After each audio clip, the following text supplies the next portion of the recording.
It's me, Vicky Marie. Good morning, good afternoon, or good evening, wherever you are in this crazy world we're living in. So, thank you for being here. Thank you for caring about Nicola. Now, of course, I know a lot of you care about Nicola. It just reminds me I need to put a photo of Nicola up there in the corner. We'll have this smiley picture of her. So, of course, today it's been 2 years since Nicola disappeared that fateful day in St Michael's on Wyre in the north of the UK in Lancashire. And I wanted to do a whole live stream, not a whole live tariff, a whole live stream yesterday, and it just didn't happen. Let me just tell you a couple of things that are happening in my life, which might explain why you're going to see shorter videos. Some of you will be happier with that. Some of you like the longer videos, can't please everybody when you've got, a few thousand people to please. You cannot please everybody, but I'm just going to keep on doing what I think you'll be interested in. Now, let me just tell you what's going on. It's all positive. Number one son now has 2 jobs, and but unfortunately that means I have 2 taxi runs to make. Some days, like today, I'm sort of taking him to one job in the morning and then going to pick him up and taking him straight to his next job. The good news is he's working hard. And it is good news, but the bad news is since he's been, he's hardly ever in the house now. He's gone from a point where he was hardly ever out of the house unless he was doing gym or, I don't know, meeting up with his friends or whatever, but rarely, because he was working before, but he was working online. And, this is what I've been saying for so long. It's so good for people to get out, especially young people, to get out and work, meet different people, he doesn't like all of it. He gets annoyed with some of the people he works with, or, the boss annoys him, or this happens or that happens. That's normal life, isn't it, with work, unless you work for yourself.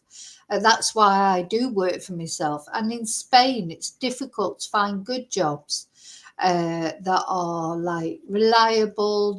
Anyway, that's by the by, that's a whole nother thing. But he's doing that, and he's working long days some days, and he should be. He's young, he should be working. He should be out of the house, he should be meeting different people. And it's good. But the bad thing, or good thing, whichever way you look at it, for quite a while now, he's been sort of cleaning his own room. It's clean. Oh, yeah, it's clean. So now I'm going in there and sorting it out. Well, let me say, we have different versions of clean. And I think any of you who've got young adults in the house, if you've ever been in their bedroom, you will know that. But do you know what the positive thing is? There's no bomb making equipment or Al Qaeda manuals or some of the other things that we've heard that parents. The thing is, when young adults are in their room all the time, it's really difficult to get in there. A lot of people saying about Axel Ruder-Cabana, the parents should have done this and the parents should have done that. Well, I would defy you to try and get in a teenager's bedroom if they don't want you to go in there. Although I would say number one son's room is not the best, cleanest room I've ever seen in my life, at least there's nothing horrendous in there. So that's got to be a plus, or I've come to realise that's a plus. No bomb making equipment. Well, not so far anyway. I haven't finished because I can only do it at a time.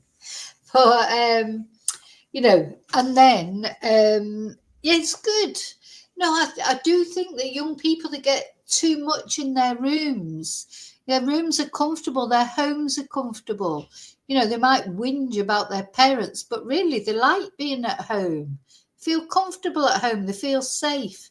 But, that's all well and good, but you've got to get into that big wide world at some point.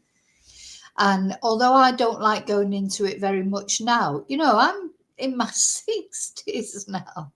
I'm not like, in my 20s. When I was in my 20s, you've got to get out there in the world. Anyway, so that's a reason why sometimes if I'm not in classes, if I'm not cleaning, if I'm not sort of taxiing, or, and I try and do my YouTube at the same time. And obviously, I have a full-time job as well. So, and I'm not complaining because I like to be busy. I don't like not having anything to do. Sometimes it's good and I'll just sit and watch a load of crap on the telly or whatever, like The Masked Singer. I love The Masked Singer. Sometimes I have my little guilty pleasures that I like watching on the telly. But anyway, I was just explaining that to you because yesterday, Sunday, I was planning on coming back to do a live, and it just didn't happen.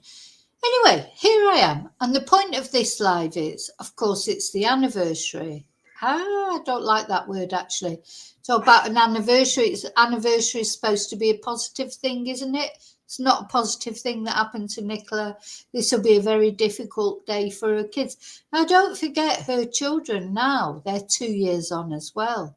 So they'll be they'll be in double figures now, will they? Will both of them?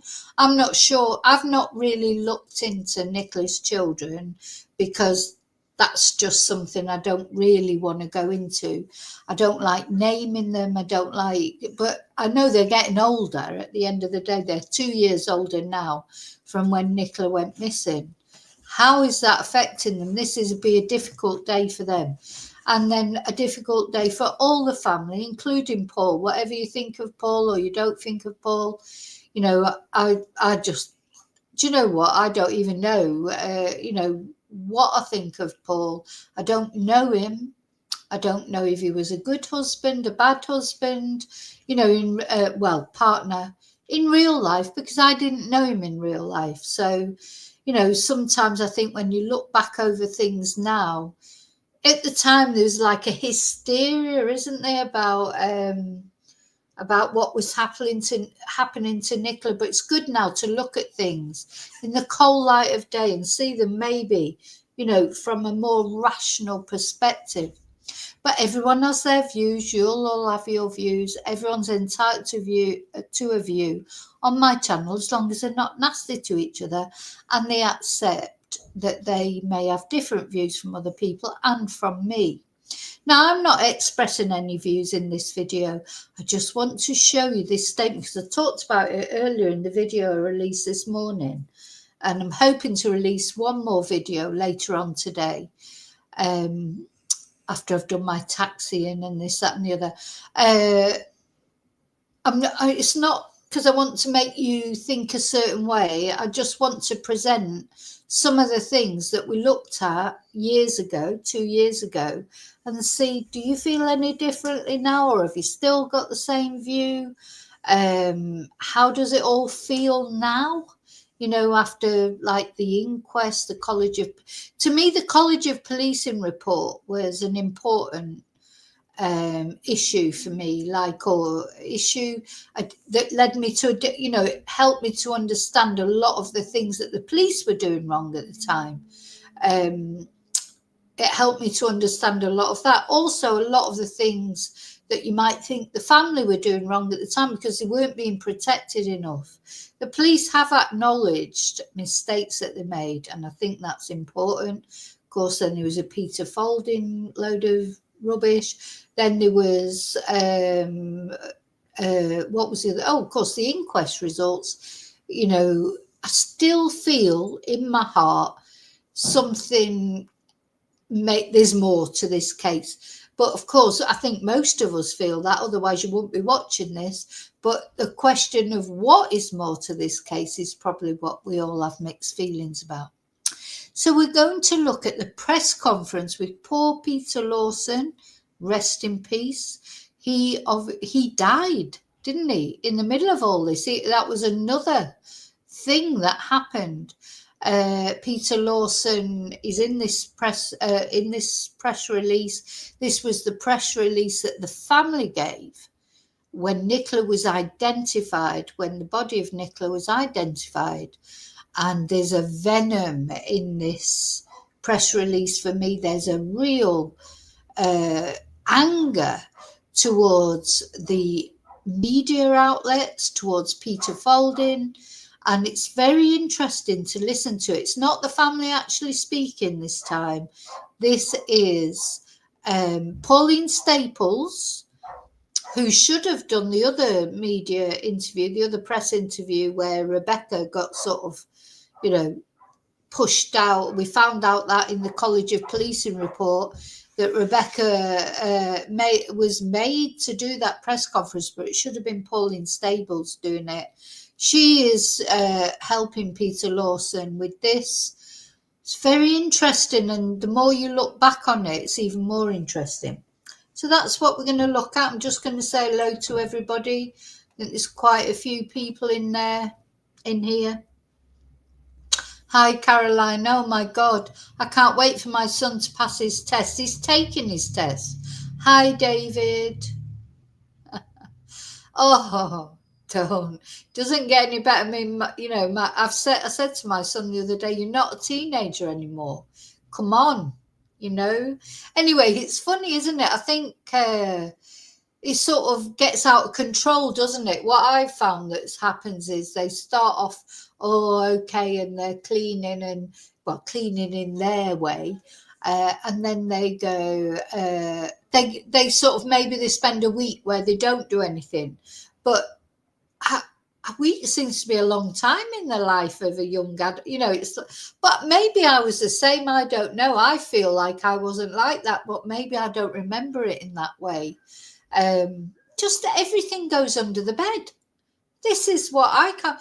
Everything's under the bed. So do you know what? He needs a new bed. When he gets a new bed, which hopefully he will pay at least half towards, I'm going to make it where you can't get under it, because he just thinks if he puts it under the bed, it's like doesn't exist. It's like, it's under the bed. Can't see it. It's under the bed. And lots of bottles of water. Just right, because it's like you'll be drinking a bottle of water and then it goes under the bed. So, a few weeks later, you've got like 50 bottles of water under the bed. But anyway, that's been a theme for years. Anyway, we're going to get there. We're going to get there with it. Thankfully, he's not. It's like, so it gets out of control, doesn't it, for them? They think, I can't be doing with that. It's too much to handle in their brains. But anyway, never mind. I'm waffling on. Hi, David. Hi, Annie. Annie, I hope you're okay. I've seen a couple of times you've mentioned that you've got a lot going on. I hope it's not terrible things or anything. I hope you're okay, Annie. Thank you for being here now anyway. Hi, Laurie. I haven't seen, yes, that's it. We all think about Nicola often, don't we? I think. It's not many days go by that I don't think about her, and I just hope she's at peace. Whatever happened or didn't happen, I do feel like this is maybe always going to be a mystery, or nobody's ever going to be satisfied that she fell accidentally into the river. But then whether we'll ever know what actually happened, I don't think. I've got this horrible feeling that won't. But it all depends, because, of course, as her daughters grow up, they might start inquiring. So we have to see. Well, I won't see it. I'll be gone by now. Gone by then. Hi, Janice.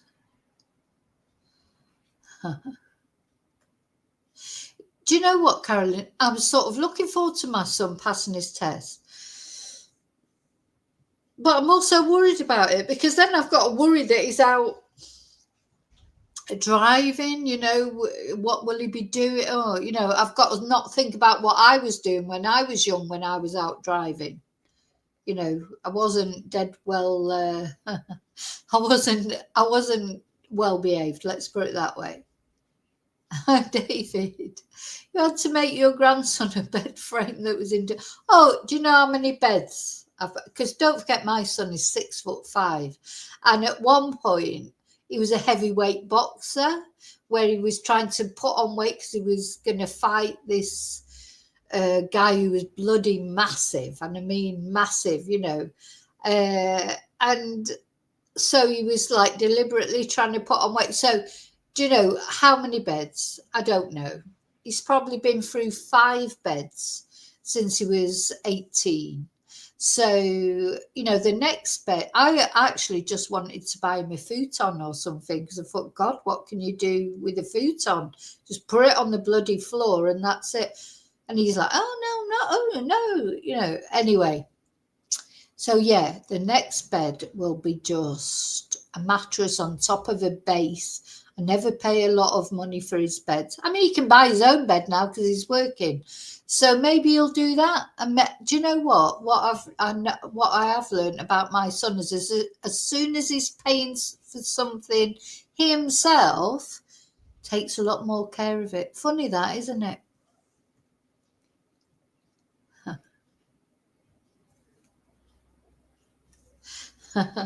Yeah, you're Rio. Yeah. Yeah, it's true, Karen. So there's something comforting in the fact that you're doing the driving because at least you're not having to worry about what's happening to them. Do you know what? I think if somebody ever told you that as soon as you have kids, you'll never have another moment's peace for the rest of your life, that would be the best contraceptive ever. If they taught people that, oh yeah, lovely, oh yeah, lovely baby. Babies are lovely. I love babies. And as soon as they start walking and talking, forget it. You spend all that time trying to get them to walk, trying to get them to talk. And then when they learn to walk and talk, you think, God, I wish they couldn't walk and talk. You're trying to get them to sit down, trying to get them to shut up. And then you think, oh, it'd be better when they're older. It'd be better when they're this. And it'd be better. It's never better. Because then once you lose control as well, that's the end of it. But there you go. That's all part of the pleasure of that. But there are nice things as well. God, I feel like I'm being negative. There are, of course, nice things. And nice things for me with my son is when we're getting on well, which we're getting on well at the moment because we never see each other. So when you're getting on well and he's good company, then when I do see him, he's funny. He's interesting to talk to. He teaches me things, that I, at my age now, I wouldn't know. He talks about things he's interested in. And they're things like YouTube, and he's taught me a lot about YouTube. He's taught me a lot about social media in general. You can learn from young people as well, and he's funny. He's very funny actually. So, when he's in a good mood. I mean, sometimes he's not. Sometimes he's in a bad mood, but he's human like the rest of us. But so there's good things as well. And I wouldn't take any of it back, even the bad things. I wouldn't take back for a minute. But there have been bad things, and I'm sure you all understand that. Anyone who's got kids, especially as they get older, there are bad things. But the good things are always worth more. And look, I'm supposed to be putting this thing on and I've ended up, hi, Heather. That's right, Laurie. We wouldn't change it for the world. I'm just waiting for a grandchild. I think I've got more chance now of getting a grandchild because I was worrying last year. I was thinking, I'm never going to get a grandchild. But now he's going out more, Do you know he went out on Saturday night? He said, oh, I think I'll go out. Do you know what time he came home? 10 o'clock. I think it was 10 o'clock on Sunday morning before he came home. And I was like, oh, my God, what time do I get worried? I've said to when your child is an adult, what time do you think you start getting worried? Because you don't want to, don't want him to think, oh, God, I'm like, checking up on him or whatever. I just want to know he's all right. So you start looking at the WhatsApp, don't you? What time was he last on WhatsApp? Sent him a WhatsApp. Are you okay? Oh, yeah, I'm just at my friend's house. I'm just playing a bit of FIFA. He's been out all night. Anyway, so it's fine. As soon as I knew he was okay, that's no problem. Of course, he came home. slept most of the day, and then he was at work then later on that night. So yeah, it was good. So I didn't see, so, don't just when, if he would have, I was expecting him home about 6 in the morning, because in Spain they are out all night, or they're out till 6. So, and I kept thinking, oh, wait another hour, wait another hour. And when it got past 9 o'clock and it was daylight outside, I was thinking, no, I'm worried now. Where is he? Is he okay? Anyway, he was okay. A tracker's a good idea. A tracker. No, he's got a woman. Well, do you know what? I hope he has, David, because when I met him, he's going, no, I'm just at such and such's house. We're just having a game of FIFA. I don't believe that. I don't believe he's not going to be playing FIFA. Well, maybe he is. I don't know. But if he wants to play FIFA, he can play it at home. What? I think maybe there are some women involved for various reasons that I won't go into, but I do think so.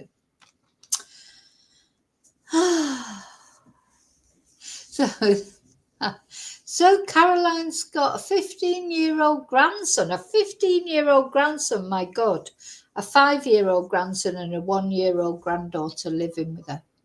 Well, that's it. All gets expensive at Christmas, doesn't it? The trouble is, though, I just think I don't want to never see a grandchild. I've only got one son. That's why I call him number one son, because he's the only one I've got. He's the only chance I've got of having a grandchild. And I'd quite like a grandchild before I die. And not only that, I'd like a grandchild that I'm still young enough to look after, because if he waits another 10 years, I'll be on a Zimmer frame looking after this grandchild. Don't want that, so.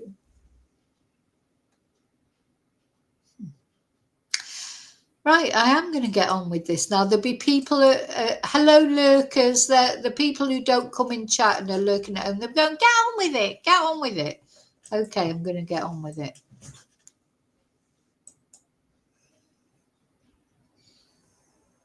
On their behalf, I'll now hand over to Detective Chief Superintendent Pauline Stables to do that.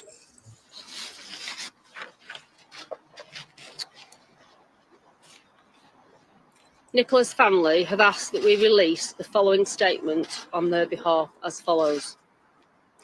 Our family liaison officers have had to confirm our worst fears today. We will never be able to comprehend what Nikki had gone through in her last moments, and that will never leave us. We will never forget Nikki. How could we? Yeah, it was a funny statement, I thought. But do you know what? What's not a funny statement? We'll never forget Nikki. How could we? Well, of course, nobody would expect you to forget Nikki. I don't know who wrote the statement. I don't know if it was Paul. I don't know if it was a combination of Paul with the Ernie and Dot and Louise, the sister. But do you know what really interested me in the College of Policing report? How Pauline went off sick, didn't she, when she was supposed to do that press conference that Rebecca was pulled apart for. To be fair for Rebecca, a lot of things she was pulled apart for was like the way she was dressed or her hair, or, because she didn't wear a uniform. I mean, in hindsight, she should have put her uniform on, but then she is, a detective inspector. Why then you think, well, why should she have worn a uniform? Pauline's not got her uniform on, but but I think because it was almost like an irritation with Rebecca, because she looked quite nice, didn't she? She had a nice dress on. I don't know what it was that people got annoyed with Rebecca about. But anyway, it turned out in the College of, I feel really strongly that Rebecca was let down. She wasn't looked after by the rest of the force. Pauline should have done that press conference that Rebecca ended up with. It was such a sensitive press conference, wasn't it? And that's this press conference where she said about, Nicola's vulnerabilities, which she wouldn't then go into anymore. But then it turned out it looked like somebody was going to sell their story to the newspaper, probably Mark Williams Twonk, who was all over this case in a bad way, along with his mate Peter Falding. So, you know, I do have a lot of, I feel for Rebecca. I feel like she's been a bit maligned in this case. And I think the College of Policing report did reveal that. She was the centre of our world. She was the one who made our lives so special, and nothing will cast a shadow over that. Our girls will get the support they need from the people who love them the most. And it saddens us to think that one day we will have to explain to them that the press and members of the public accuse their dad of wrongdoing, misquoted and vilified friends and family. This is absolutely appalling. They have to be held accountable. This cannot happen to another family. Yeah, so they got really angry towards the press and the public. But, you know, what we have to remember is it was the press and the public that they were asking for help from in the beginning. You know, we had Emma doing her 17 interviews. Paul did 3. Well, he did 2 interviews, didn't he, in his voice note. The problem with mainstream media and social media is once you start it off, you cannot stop it. It's like a snowball. You start it off by saying, oh, yeah, please, you know, give us any information you can. Please help us, blah, blah, blah. And then when it comes to a point, you can't just go, no, don't help us anymore. You know, people started watching those interviews. People started casting aspersions on Paul and Emma. And, you know, it all felt sort of very... But, you know, that's then you can't just switch off. It's not a switch that you can turn on, turn off to suit you. You know, that's all I would say.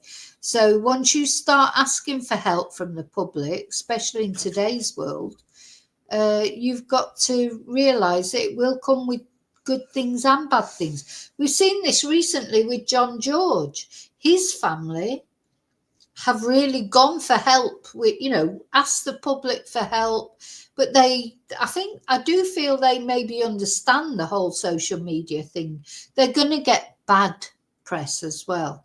They know that. They're going to get people who say, oh, why should we care about John George because he's this and he's that? They're going to get that. They're going to get people saying bad things. That's the way it is. You can't have it both ways. And yeah, I do feel that really, no, I think Paul is very social media aware. You cannot take the good and not have the bad as well. And when Paul has been on these documentaries saying, oh, these people said terrible things about him, which I'm sure they did, but there was also a lot of people who probably didn't. But, you know, a lot of people who supported the family. It's a double-edged sword, isn't it? Tried last night to take in what we had been told in the day, only to have Sky News and ITV making contact with us directly when we expressly asked for privacy. They again have taken it upon themselves to run stories about us, to sell papers and increase their own profits. It is shameful they have acted in this way. Leave us alone now. Do the press and other media channels and so-called professionals not know when to stop? These are our lives and our children's lives. To those who genuinely helped and supported us privately, we thank you. The community support in St Michael's, friends, neighbours and strangers has been nothing short of comforting and heartwarming. Friends, you know who you are. Thank you. Our hearts truly break For others who have missing loved ones, keep that hope alive. Finally, Nikki, you are no longer a missing person. You have been found. We can let you rest now. We love you, always have and always will. We will take it from here. Thank you. Thank you, everyone. Thank you. Now, Peter doesn't look too clever, does he, to be honest? That was Peter Lawson. Within a couple of weeks, Peter Lawson was dead, you know, and we, as I say, we don't really know how he died. How did he die? The coroner just announced it was natural causes. But anyway, that was just one of the other odd things in this. Now, I just wanted to talk about as well, where's it gone? Yeah, this was something else. I'm going to wind up soon because I've got to have some lunch because I've got, God, I say lunch, I think we're past lunchtime, but I've got Spanish classes later and then I've got the taxiing to do. But I just want to show you this because I hadn't seen it before. So this is an article that was in the Telegraph just before that BBC documentary. I don't know what it is. You know, I mean, this is a beautiful picture of Nicola.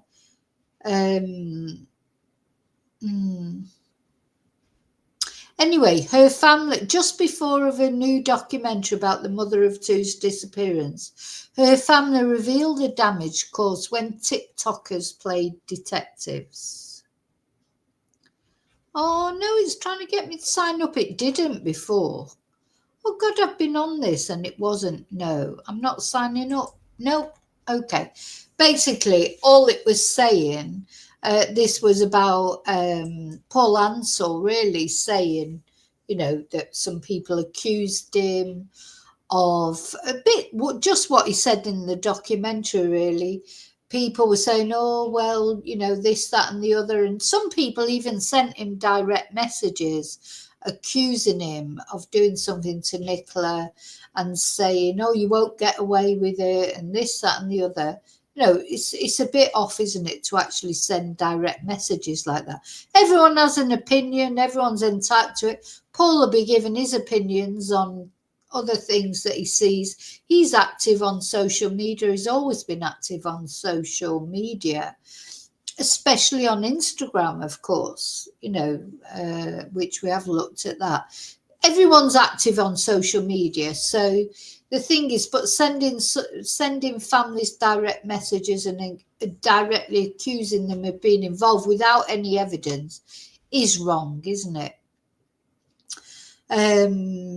But yeah, so we'll see what happens with this new documentary that's coming out. So there's a Amazon Prime documentary coming out soon about the challenges of the police dealing with social media. And Nicola Bulley's going to be used as an example, of course, like it always is. Not only social media, but mainstream media. We'll wait and see what comes out of that. Hopefully later, if I manage to find some time, I will do one more video about Nicola. But you know what? It's because today is the 2 years sort of date. I won't be doing. You know, I don't want to carry on making videos about Nicola. Just going over the same things all the time. But today is an important day. You know, I think we're all remember Nicola. Oh, let me light my candle again because I lit it earlier. But whenever I go out of the house, I always make sure the candles are out because you never know. I don't want to come back to a raging fire in the house. Yeah, there's not much to say, Caroline. There's a new documentary coming out on Prime Video. They contacted me, the people that are making it, to ask if they could use any of my footage, and I have basically said no, because I know it won't be used in a positive way. So unless I've got any control over it, I'm not doing it. So because it'll all just be about rubbish in social media. Okay. Yeah, something about his eyes, isn't there, Heather? That's it. I can't. But it just might be unfortunate. Something. There's something. Okay, I think, Laurie, you're saying Peter's uniform looks too big for him. I think Peter was already ill, probably then, wasn't he? So maybe he'd lost weight. Looks positively skeletal, to be honest.